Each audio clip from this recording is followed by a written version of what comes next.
Oke, Ya, Dok, mungkin sebagai pembuka pada topik pada malam hari ini, yakni terkait GERD. Dok, ini mungkin apakah benar sih, Dok, sebenarnya kan selama ini masyarakat sering menganggap bahwa GERD ini adalah asam lambung atau naiknya asam lambung ini, Dok. Ini sebenarnya perlu diluruskan, memang seperti itu benarnya atau sebenarnya salah kaprah ini, Dok? iya. Jadi sekarang lagi ngetren ya, orang sakit mah dikit ngomongnya asam lambung. Ya, gelegean sithik ngomongnya asam lambung, iki opo Ya. iki ya kan. Makanya ada 3 penyakit yang mesti kita pisahkan. Sebetulnya ada banyak sih, 4 sampai 5 penyakit lambung favorit ya. Tapi saya pilih 3 aja dulu deh. Antara GERD, dispepsia dengan gastritis. Ya, apa itu? Ya, jadi kita mesti ngomong sesuai dengan apa namanya dasarnya. GERD itu adalah suatu singkatan dari kata gastro esophageal reflux disease.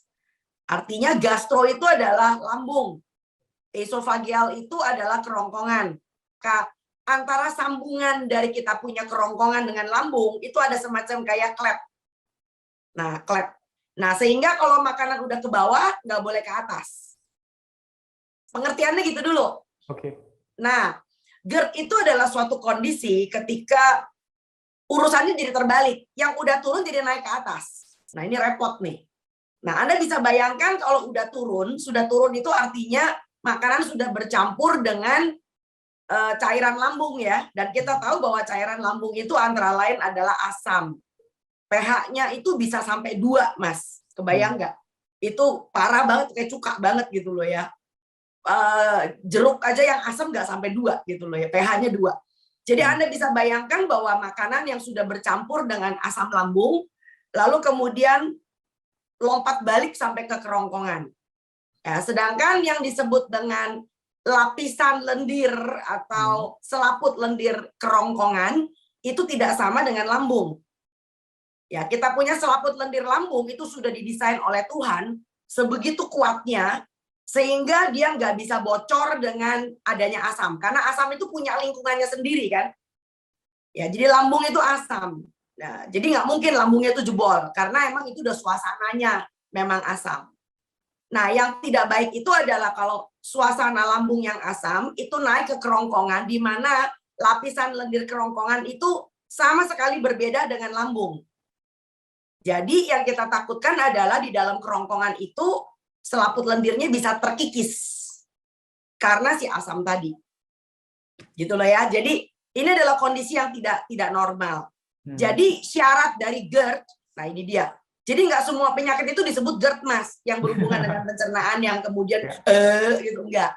Jadi GERD itu ada syarat. Syaratnya adalah kalau Anda didiagnosa dengan endoskopi, itu ketahuan tuh memang sfinkternya kendor. Jadi ada syarat dulu nih, bukan cuma gejala tetapi ada buktinya.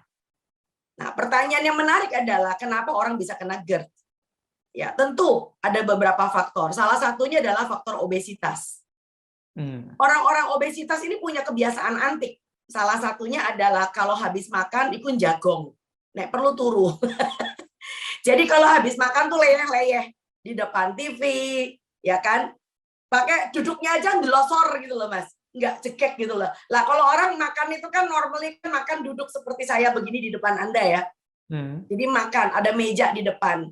Ya, tapi bisa kebayang kalau orang makan sambil ngemil, tiduran, lalu posisinya itu antara kerongkongan dengan lambung itu bukan tegak lurus tetapi hampir datar ya. Nah, kalau makanan itu penuh di dalam perut, di dalam lambung, lalu orangnya ini posisinya rebahan, ya ini kelompok rebahan nih, generasi rebahan, maka tentu dengan mudah yang ada di dalam lambung akan ngedesek ke atas kan. Ya, kecuali kalau Anda duduknya benar kayak kamu dan saya sekarang, maka kita punya gravitasi ya. Gravitasi itu akan membantu makanannya turun dari atas ke bawah. Ya. Nah, ini juga berhubungan dengan apa namanya masalah apa yang dimakan. Ya, karena GERD juga bisa terjadi kalau kita punya faktor risiko misalnya yang dimakan itu lambat dicerna. Makanya kenapa orang-orang yang punya GERD maka anjurannya adalah hentikan gorengan, hentikan makanan berlemak. Karena apa? Pengosongan lambung berjalan dengan sangat lambat. Nah, kalau pengosongan lambungnya lambat, misalnya Anda makan malam jam 7 ya, jam 10 udah mulai tidur dong.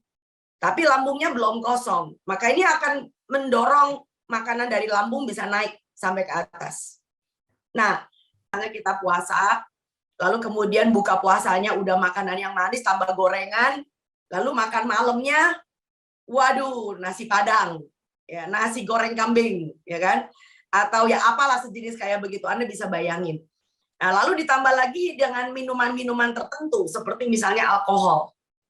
Ya, nah alkohol ini atau kopi, nah ini kebanyakan orang zaman sekarang dikit-dikit ngopi, lagi ngetren. Nah, ini akan memparah produksi asam lambungnya. Ya, jadi udah kondisinya dimungkinkan ditambah dengan pencetus gitu loh ya.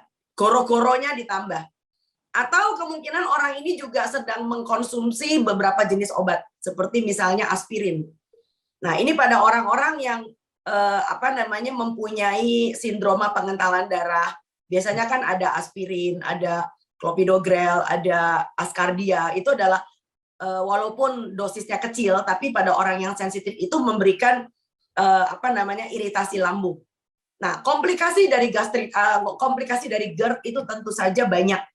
Ya, yang paling sering aja yang kita takutkan adalah lalu kemudian kerongkongannya itu sariawan.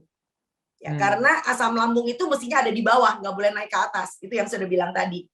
Karena suasananya beda. Gitu loh ya. Nah, Anda bisa bayangkan kalau dia ada di atas, tentu ada terjadi semacam luka sariawan dari kerongkongan. Dan luka-luka pada saluran cerna bagian atas, ini di dalam ilmu kedokteran ngeri-ngeri sedap. Karena menjadi